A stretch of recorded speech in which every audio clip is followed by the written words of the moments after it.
On a donc appris que le pass sanitaire serait prolongé jusqu'à juillet 2022. Oui, on prend ses précautions. Là, le gouvernement a visiblement décidé même d'enjamber l'élection présidentielle, ce qui pour le coup est tout de même assez surprenant. Résumons. Lutter contre l'épidémie est absolument nécessaire.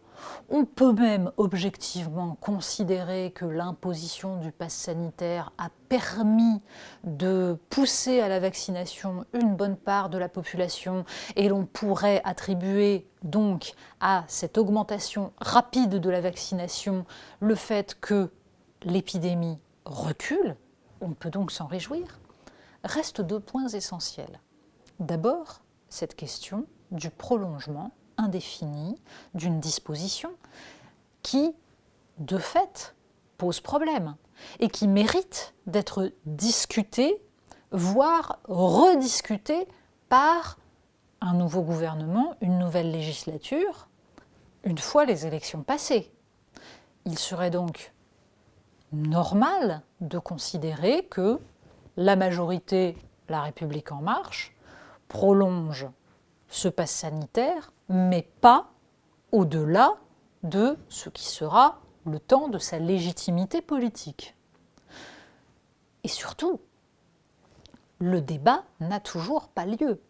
Le débat qui consiste à se demander si la perte de liberté qu'implique le pass sanitaire est suffisamment importante pour prolonger cet outil largement au-delà de ce qui semble aujourd'hui nécessaire.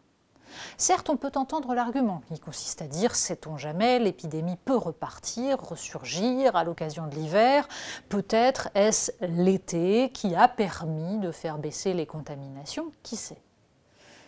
Mais cette idée qu'à chaque fois il faudrait brandir la menace d'une 5e, d'une 6e, d'une 7e vague pour ne pas avoir à réfléchir à notre organisation sociale, à la question de la surveillance généralisée qu'implique le pass sanitaire, est une impasse politique profondément dangereuse. Une fois de plus, on a joué sur la peur. Les Français ne veulent pas voir ressurgir cette épidémie, ils ne veulent pas revivre les enfermements que nous avons vécus, ils sont donc tous soulagés que l'épidémie marque le pas et donc que la vaccination ait progressé, bien sûr. Mais ce soulagement ne doit pas nous empêcher, à titre collectif, de réfléchir à la société dans laquelle nous voulons vivre.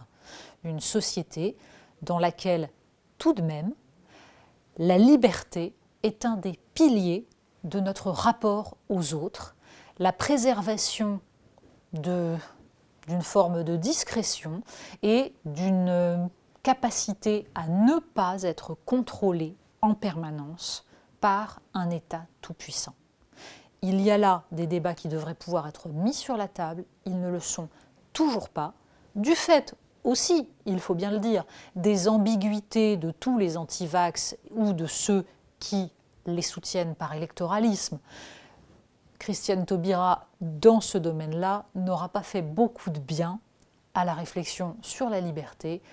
Le clientélisme qui l'a conduit à ne surtout pas vouloir parler du vaccin n'est pas la meilleure manière de poser ensuite la question des libertés individuelles.